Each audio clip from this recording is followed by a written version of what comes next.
അപ്പോൾ നമ്മൾ ലാസ്റ്റ് വീഡിയോയിൽ പറഞ്ഞ പോലെ ഫൈനാൻഷ്യൽ മാർക്കറ്റിൽ മെയിൻലി നമ്മൾ ചെയ്യുന്ന 4 കാര്യങ്ങൾ, അതിൽ സ്റ്റോക്ക് മാർക്കറ്റ് എന്താണെന്നുള്ളത് നമുക്കിത് നോക്കാം. നിങ്ങളിൽ പല ആൾക്കാർക്കും കേട്ട് പരിചിതമായിട്ടുള്ളൊരു വാക്കായിരിക്കും സ്റ്റോക്ക് മാർക്കറ്റ് അല്ലെങ്കിൽ ഷെയർ മാർക്കറ്റ്.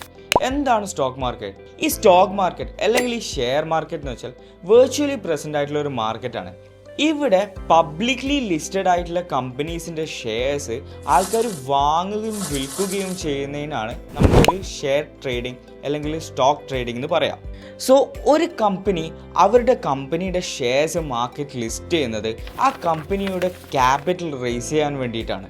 സോ ഈ ഇഷ്യൂ ചെയ്യുന്ന സ്റ്റോക്സ് സർട്ടൻ ഇൻവെസ്റ്റേഴ്സ് ബൈ ചെയ്യും, ആ ഒരു സർട്ടൻ കമ്പനിയുടെ പാർട്ട് ഓണേഴ്സ് ആവുകയാണ് ചെയ്യാറ്.